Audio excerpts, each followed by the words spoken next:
5 নম্বর, এমন নারী এমন কুকর্মের দিকে আহ্বানকারী, সে এটার সাথে যায় না, বরং আল্লাহ রাব্বুল আমিনকে ভয় করে। এরপরে রাসূলুল্লাহ সাল্লাল্লাহু আলাইহি ওয়াসাল্লাম বলছেন, এমন একজন ব্যক্তি যে দান করে, তার ডান হাতে দান করে, বাম হাত জানতে পারে না, গুনাহ কামাই করানো, এটা একটা হচ্ছে জাহেলি সমাজের চরিত্র, ঠিক কি না? সব জায়গায় তাই, সব জায়গাতে তাই। আপনি হিসাব করেন নাই, প্রসাধনী থেকে শুরু করে সব কিছুতে।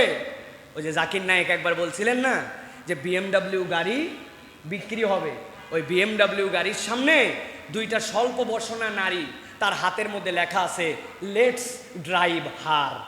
তো উনি জিজ্ঞাসা করছেন, চালাবো কাকে, এই মহিলা না গাড়ি? তুমি BMW গাড়ির বিজ্ঞাপন করতেছো, কিন্তু লেটস ড্রাইভ হার। এটা আমার কথা নয়, জাকির নায়েকের কথা। যে ওই মহিলাটা আপনি কেন দাঁড় করাইছেন, এটাই হচ্ছে ইন্নাল্লাযীনা ইউহিব্বুনাল ফাহিশা ফিল্লাযীনা আমানু। ইমানদারদের মধ্যে যাতে ফাহিশাকে ছড়াই দিতে চায়, এটা হচ্ছে শয়তানের সবচেয়ে বড় জঘন্য চরিত্র। শয়তান চরিত্র নষ্ট করতে চায় এই নারী দিয়ে, নারীবাদ দিয়ে। অতএব প্রিয় ভাইয়েরা, আমি যদি আল্লাহর আরশ আজিমের নিচে আমার অবস্থান চাই, তাহলে কেবল ডাইরেক্ট হয়তো আমাকে কোনো নারী অ্যাপ্রোচ করবে না, কিন্তু নারী কেন্দ্রিক যত ফেতনা, যত বিজ্ঞাপন, যত ফেসবুকিং, যত ইউটিউবিং, যত ধরনের প্রচার, এইগুলার থেকে আপনাকে একদম সন্তর্পণে, আপনাকে একদম সচেতনভাবে এখান থেকে আপনাকে বেঁচে থাকতে হবে। এই বেঁচে থাকা যদি কোনো যুবকের প্রচেষ্টা হয়, কোনো পুরুষের প্রচেষ্টা হয়, ইনশাআল্লাহ এই হাদিসের আলোকে আল্লাহ রাব্বুল আলামিন তাকে কিয়ামতের ময়দানে আল্লাহর আরশে আজিমের নিচে ছায়া দিবেন ইনশাআল্লাহ। প্রিয় ভাইয়েরা, অতএব আমাদেরকে এটার জন্য কষ্ট করতে হবে ভাই। এটা এরকম না হুজুর চলেই আসছে, আমার দোষ কি, আমি কি ইচ্ছা করে দেখতে চাইছি? ভাই, ইচ্ছা করে দেখতে না চাইলেও ইচ্ছা করে আপনাকে বাঁচতে হবে। এখান থেকে বেঁচে থাকাটা আপনার জন্য দায়িত্ব। প্রিয় ভাইরা, সহজ নয়, বলাটা খুব সহজ, বলাটা খুব সহজ, কিন্তু এই আমল করাটা অনেক কঠিন। অতএব এই নারী এবং নারী কেন্দ্রিক ফিতনা, এখান থেকে আমাদেরকে বেঁচে থাকতে হবে। আল্লাহ আমাদেরকে বেঁচে থাকার মতো তৌফিক দান করুক, বলেন আল্লাহুম্মা আমিন। এরপরে রাসূলুল্লাহ সাল্লাল্লাহু আলাইহি ওয়াসাল্লাম বলছেন, ওয়া রাজুলুন তাসাদ্দাকা বিসাদাকাতিন ফাআখফাহা হাত্তা লা তা'লামা শিমালুহু মা তুনফিকু ইয়ামিনুহু। এমন একজন দানবীর, যেই দানবীর কেউ চাইলে দান করে, কিন্তু সে তার দানটাকে গোপন রাখে। কেমন গোপন? আল্লাহর নবী বলছেন, ডান হাতে দান করে, বাম হাত টের পায় না। সুবহানাল্লাহ। বাম হাত টের পায় না। এইরকম গোপনে কিছু দান সিররা ওয়া আলানিয়া, প্রকাশ্যেও করতে পারি, গোপনেও করতে পারি। আমার যখন অভাব তখনও করতে পারি, যখন অভাব নাই তখনও করতে পারি। কিন্তু আল্লাহর নবী স্পেশাল করেছেন এমন এক দল যারা দান করে কিন্তু বলে বেড়ায় না, গোপন রাখে। তার অনেক দান প্রকাশ্য আছে, কিন্তু কতক দান আছে কেউ জানে না। তার ডান হাত আর বাম হাতের ব্যাখ্যা কি? তার 2টা পকেট আছে, বাম পকেটেও টাকা আছে, ডান পকেটেও টাকা আছে, কিন্তু বাম পকেটে হাত দেয় নাই। সে আস্তে করে ডান পকেটতে বের করে আস্তে করে ডান দিয়ে দিছে। তার বাম হাতও নড়ে নাই ওই সময়। সে এমন গোপন রেখেছে তার দানটাকে। আল্লাহ নবী করিম সাল্লাল্লাহু আলাইহি ওয়াসাল্লাম বলছেন, এই গোপন দান আল্লাহ রাব্বুল আমিনের আরশে আজিমের নিচে তোমার জায়গা দিবে। অন্য হাদিসে নবীজি বলছেন, আল্লাহর রাগ দূর করাই দিবে, আল্লাহ তোমার জীবনে বরকতে ভরাই দিবে। সুবহানাল্লাহ। কিছু দান গোপন রাখতে হয় ভাই, সব বলতে হয় না। বউ জানবে না, কেউ জানবে না, আমার নিজের খাতা কলমের হিসাবের মধ্যেও নাই আমি কিছু দান খয়রাত করে ফেলছি। এটার অ্যামাউন্ট কত হবে? অন্তত পক্ষে 2-3 লক্ষ টাকা, তাই তো না প্রিয় ভাইয়েরা? না, আপনাকে আল্লাহ যা সাধ্য দিয়েছে আপনি সেখান থেকে কিছু দান খয়রাত করবেন, যেটা আল্লাহ রাব্বুল আলামিনের জন্য একদম সংরক্ষিত। প্রত্যেকের এটা আমল বানায় ফেলেন ভাই, প্রত্যেকে বানায় ফেলেন। 10, 20, 50, 100 সপ্তাহে আমার এমন দান থাকবে, কাউকে বলবো না, আমার হিসাবের তালিকার মধ্যে থাকবে না, কেউ জানবে না, চুপচাপ দিয়ে দিব একবারে। আশপাশে আগে দেখে নিব কেউ আছে কিনা নাই, বাস আল্লাহ এটা তোমার আর আমার হিসাব, এটা আমার হালাল কামাই থেকে। আমি স্টুডেন্ট মানুষ, এই টাকা দিয়ে আমি চা খেতে পারতাম, এই টাকা দিয়ে আমি অন্য কিছু করতে পারতাম। এই 10 টাকা আমার বাপ মা আমাকে দিছিল, আমার বাপ মাও জানে না বা আমার কাছে হিসাবও নেবে না এই টাকাটা আমি কোথায় ব্যয় করছি। যা চুপ করে এর মধ্যে আল্লাহর জন্য দিয়ে দিলাম, মসজিদে দিয়ে দিলাম, ভালো কাজে দিয়ে দিলাম, একটা অভাবগ্রস্ত চেয়েছিল তাকে দিয়ে দিলাম। আল্লাহ রাব্বুল আলামিন আপনার এই ছোট্ট আমল, সবচেয়ে বেশি এটা সহজ, কবুল হয়ে যেতে পারে। আল্লাহ আপনার এটার কারণে আরশে আজিমের নিচে ওই হাসরের দিনে জায়গা দিয়ে দিবেন। সুবহানাল্লাহ। আপনি বিবেচনা করেন, সবচেয়ে সহজ এইটা, বাকিগুলোর তুলনায় এটা সবচেয়ে সহজ। কারণ আপনার যা সাধ্য আছে, আল্লাহ কেন পরিমাণ নির্ধারণ করেন নাই। আল্লাহ দিন কাল নির্ধারণ করেন নাই, যুবক কাল না দুর্বল কাল, বয়সকাল না এই কাল, গরিব না বড়লোক, আল্লাহ নির্ধারণ করেন নাই।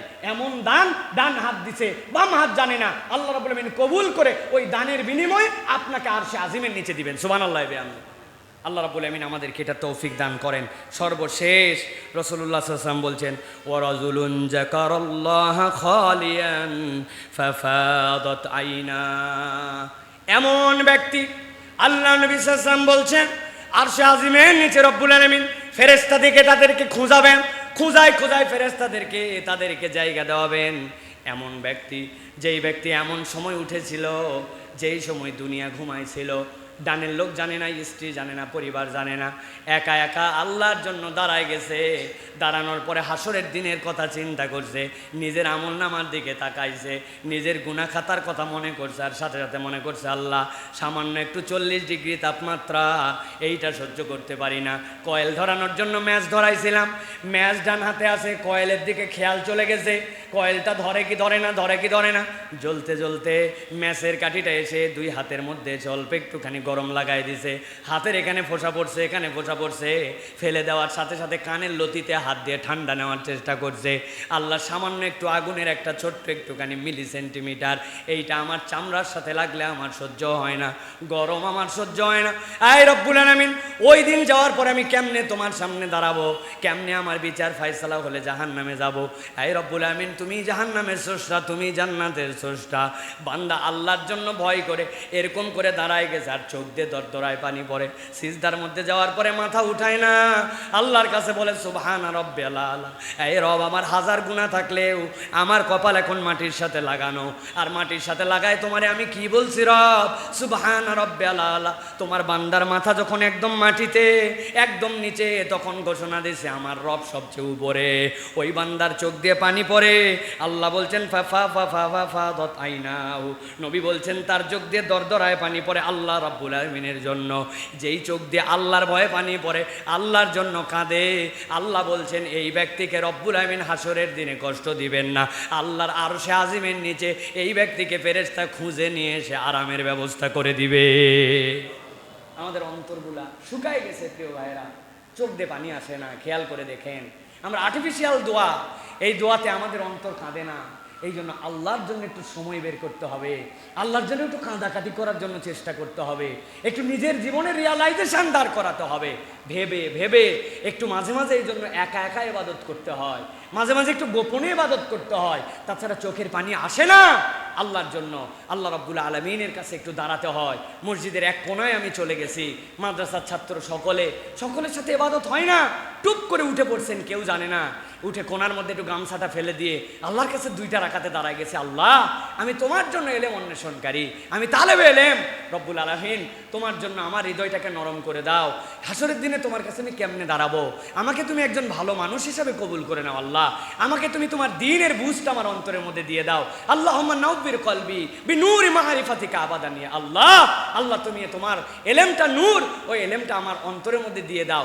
আল্লাহর জন্য একটু কাঁদেন, কেবলমাত্র পড়ালেখা করে ভালো ওস্তাদের পিছনে পড়ে আর সব সময় খালি তাকরার করে আপনার এলেম হয় না। এলেমগুলি আল্লাহ রাব্বুল আলামিনের কাছে কেড়ে নিতে হয়, চেয়ে নিতে হয়, কেননা ইলমুন নূরুম মিনাল্লাহ, এই নূরটা আল্লাহর কাছ থেকে আসে, ওর জন্য অন্তরকে প্রস্তুত করতে হয়। আল্লাহ রাব্বুল আলামিনের রাসূল বলছেন তুমি তোমার জন্য এটা করছো, আর আল্লাহ তোমার জন্য আরশে আজিমের নিচে ছায়ার ব্যবস্থা করে দিবেন। সুবহানাল্লাহ। অতএব প্রিয় ভাইয়েরা, এই 7 শ্রেণীর অন্তর্ভুক্ত আমাদেরকে হওয়ার জন্য চেষ্টা করতে হবে। আবার আপনাদের কাছে একটু রিমাইন্ডার করাই দেই। 1 নম্বরে, আমার যেখানে জাজমেন্ট করার জায়গা আছে সেখানে আমাকে নীতির পরাকাষ্ঠার সর্বোচ্চ রূপ আমাকে দেখাতে হবে। 2 নম্বরে, যুবক বয়সে ইবাদত। 3 নম্বরে, মসজিদের সাথে সম্পর্কিত অন্তর। 4 নম্বর, আল্লাহর জন্য ভালোবাসা, আল্লাহর জন্য বিচ্ছেদ। 5 নম্বর, এমন নারী, এমন কুকর্মের দিকে আহ্বানকারী, সে এটার সাথে যায় না, বরং আল্লাহ রাব্বুল আমিনকে ভয় করে।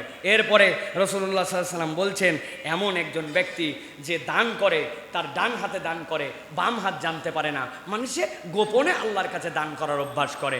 আর সর্বশেষ এমন একজন ব্যক্তি যে আল্লাহর ভয়ে তার চোখ দিয়ে পানি পড়ে, আল্লাহ রাব্বুল আলামিনের কাছে রোনাজারি করে, এই চোখের পানি তার জন্য জাহান্নামের আগুনকে ঠান্ডা করে দিবে, আল্লাহর আরশে আজিমের নিচে তাকে থাকার ব্যবস্থা করে দিবে। আল্লাহ এই 7 শ্রেণীর ভিতরে আমাদেরকে অন্তর্ভুক্ত হওয়ার তৌফিক দান করুন, বলেন আল্লাহুম্মা আমিন। প্রিয় ভাইয়েরা, এবার 2-3টা বিষয়ের দিকে আপনাদের একটু মনোযোগ আকর্ষণ করব। বিশেষ করে একটা বিষয়, আপনারা দেখছেন যে গরমকাল, এখন গরমের জন্য আমাদের কতগুলো আমল আছে। আমি আপনাদের কাছে 6টা বিষয়